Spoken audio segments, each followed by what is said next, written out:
Broadcasting live from the moon and back, this is The Coin Chat, the most trusted voice for all things cryptocurrency. Each week we dissect an important issue and cut through the noise and misinformation out there in the world of blockchain, cryptocurrency, and ICOs, capturing the facts that truly matter to you that will give you an edge in this fast-moving emerging market. The who, what, where, when, and how of what you need to know in crypto to get ahead so you don't get left behind. Now here are your co-hosts, financial and crypto experts Yuri Cataldo and Steve Good.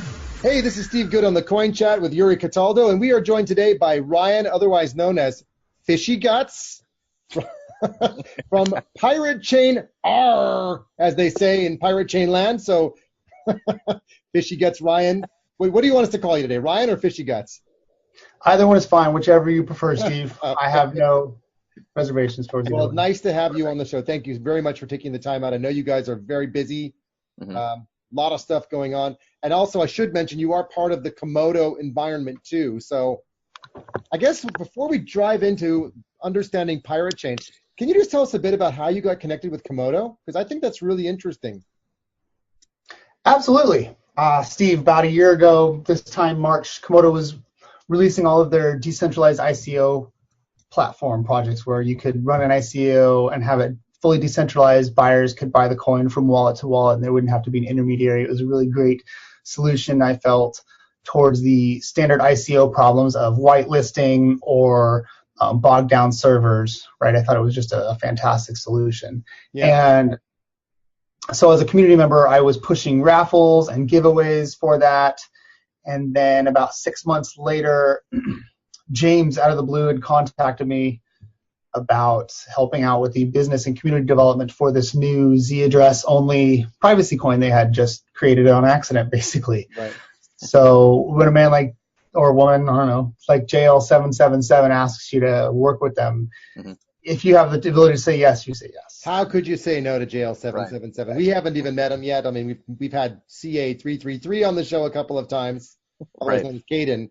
But I know he's got a bit of a mystique to his name out there in the community. So when JL777 calls, you feel like, oh, it's like, got to answer the phone. Right? Well, there used to be a point where I was like nervous and my palms would get sweaty when I was talking to him. And now it's like, what the hell are you talking about, man? I have no idea what you're saying, James. Right. So, and he makes fun of me and I make fun of him. So we're good now. Yeah, it's great. Cool. So tell us a bit more about Pirate Chain. So to our listeners, I mean, a lot of people, in the communities that I'm in, people talk a lot about Pirate Chain recently. It's kind of come out of nowhere, and all of a sudden it's like the talk of the town. It's all about Pirate Chain. But for other people who haven't been, following the privacy coins, I mean, we have the Moneros, and we have the Horizons, and we have the Pivx, and all the others, and Dash, and all the history of those coins. But then all of a sudden, out of the blue comes Pirate Chain. R. And by the way, I keep saying R because ARRR is your coin, right? Yes, it's the ticker on the exchanges for trading. It's also because you guys are having a bit of a laugh saying we're Pirate Chain R because RRR matey, right? So I can't even do it, but Yuri's there were quite a few next, tickers that came across the table at first, but this one just felt the most natural. So it makes sense, yeah. So to just kind of tell us how you got into the whole creation of Pirate Chain and what you guys are trying to do. So essentially one day, the Komodo developers and community developers were chatting in a channel about how to make a privacy-only chain, foolproof privacy, protected with ZK snarks, 100% Z to Z transactions. Most people in the community know, even Monero developers know that that's technically the way to remain most private with your transactions. So the question was posed, well, can we? And then the answer was, well, how do we? And then the answer to that was, I think it's this way. And then they tinkered for a few weeks, and they ended up with a Z to Z only transaction chain secured by delayed proof of work. So it provides 51% protection from double spends, right, and chain hacks. So it's sort of like a security backup for Pirate. And from there, the changes took off. The community was very excited about having something so private and so functional, right off the bat. Right. So just describe for us what a Z, you said a Z to Z transaction. So just let's roll back for 1 second and talk about, we've talked in the past in a previous episode, which I'll put a link to, about snarks. But just for everybody else who's not as technical as you are, because you've become a techie now, just describe what a ZK snark is and what a Z to Z transaction is, and why Sure. why it's important, because I think that's even more important to understand. Sure. So ZK snarks is an acronym for zero knowledge, succinct, non-interactive argument of knowledge, I believe. Okay. So I'd have to look it up just to double check. It's been a while. But essentially what that means is... Zero knowledge is the most important part of the ZK anyway. Right. So essentially what that means is neither party to the transaction needs knowledge of the other side's information in order to interact. So the succinct non-interactive argument of knowledge takes place of the two chains talking to each other, I guess. So essentially, Z to Z means private to private only. When you talk about private transactions or public transactions, right? Yeah. Public transactions on Zcash are considered T transactions, transparent transactions. Right. So if you've ever worked with Zcash, you'll notice your address starts with T something. That's a transparent address. Okay. Right?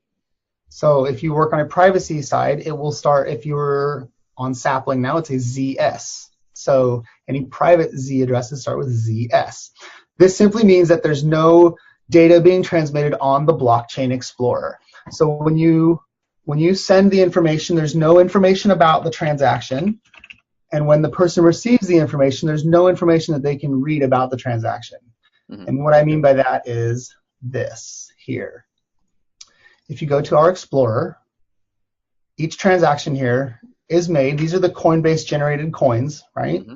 Right. So for those people who are listening, by the way, just for 1 second. So for those people who are listening and not rather than watching, you've put up a block explorer from Pirate called explorer.pirate.block.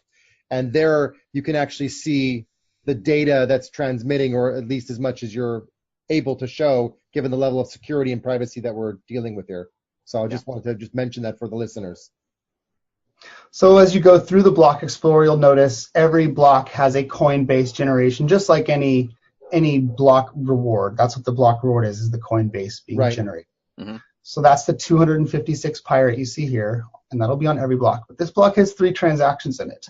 So if we go down and we look, the rest of the transactions in this block, they're all hidden. These are all just fees, right? Paid to the mining pools or paid. So you can see that there's 3 transactions in the block, but you cannot see the from or the to. All you see is the fees associated with all the transactions taking place. Right. And those are just going to the miners or the pools who are confirming that. That's not going to any private addresses, right? So our public addresses start with R, right? Mm-hmm. And all of these are just notary nodes, actually, is what these are. Right. So these are the ones that are notarizing each of the transactions, right? So if you look, there's 13 of these here. Every notarized transaction on Komodo, if you remember, has 13 random notaries for each transaction, right? Okay. Mm-hmm. That's what these are right here. So this is the DPoW notarization transaction for this block right here. And DPoW being the delayed proof of work, which is from the Komodo infrastructure, right? Okay. Right. So the only thing we have is we show that it's been DPoW'd, it's been backed up to the Bitcoin blockchain, right? Mm-hmm. And we see that someone has made a transaction, or multiple people have, right? And that the Coinbase was generated. And that's it. Every block on the Explorer looks like this. We have the Coinbase generation. These are mining pool fees, right? Mm-hmm. This one actually here is my donation address. One of the mining pools donates to the Pirate Fund. So every time this mining pool finds a block, they donate to the Pirate Fund. But as we go down and look more, there's no outputs for information. These inputs and outputs that are going on between parties is nowhere to be found anywhere. I mean, the fact that your Block Explorer shows this is simply that's what's available to be seen. Is that right? Right. So now when you transact in your wallet, you have the option to share the data with the transaction ID with the person you're transacting with, so that both of you can look it up and verify that the coins were sent and receive the amount that you expected did. So there are ways to communicate interpersonally, but publicly, there's nothing. Ryan, could you That's what it stands for. So Ryan, could you talk a little bit about, I guess, how, like behind the scenes, how you're able to keep the transactions private and like kind of what that actually looks like? Sure.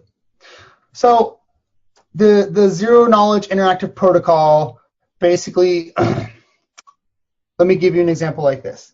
Let's say that you are a blind person, right? And I take on these two pieces of paper some pieces of information. One of them is true, one of them is not, right? Okay. And if you as a blind person take these from me, okay, we're going to transact now. You're going to take these from me, and you don't know what they say. They feel the same, they look the same, but you're going to ask me, is this the right one, right? Mm-hmm. And I'm going to say no. And you're going to say, is this the right one? And I'm going to say yes. And I'm going to say no. And I'm going to say no. And after we do this enough times, you're going to know that no matter what outcome you try to give me, I'm always going to know that the information is right. Right. Okay? You never know what's on these. You're blind, right? But as long as you know that the information that I'm giving you is correct, you can take this to your bank, you can give it to your wallet, and you can say that transaction is verified and true. Mm-hmm. Okay? So that's the idea behind the way zero knowledge snarks works. Okay. If we want to talk about from a technical level, you're probably above my head a little bit. But at the end They're of way the above day, my head too. well, so you've heard of the setup, right? The TAO setup or the initial setup for for Zcash. Recently, when they did Sapling, they did this Powers of TAO ceremony. Have you heard of this? Oh no, actually, I haven't heard of that. I have not heard about Okay. this. So part of the issue, Learning every with day Zcash, as it goes. Yeah.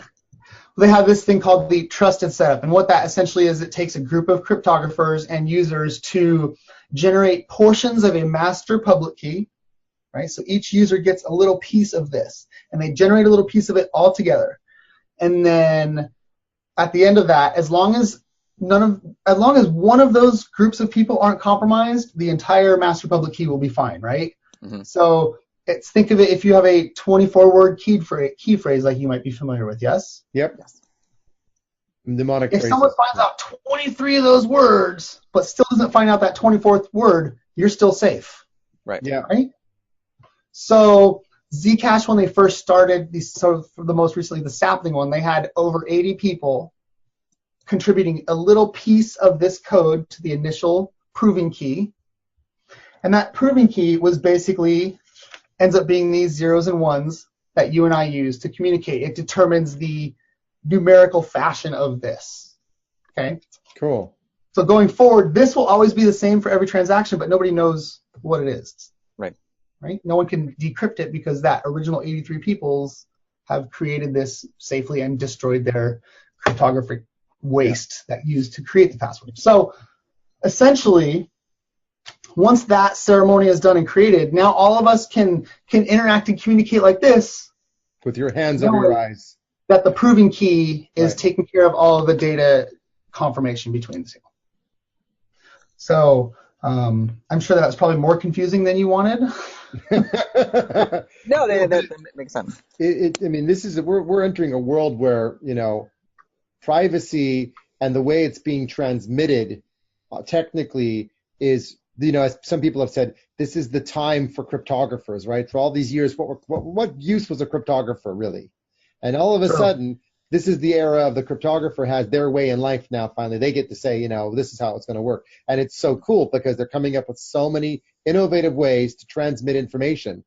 So it's an interesting time, right? Yeah. No, absolutely. Look, I think you're absolutely right in that sense. The fact that not only do we have these incredibly intelligent people working on this stuff, but they care about things like privacy too, which are very important lately. Are you guys seeing this screen here?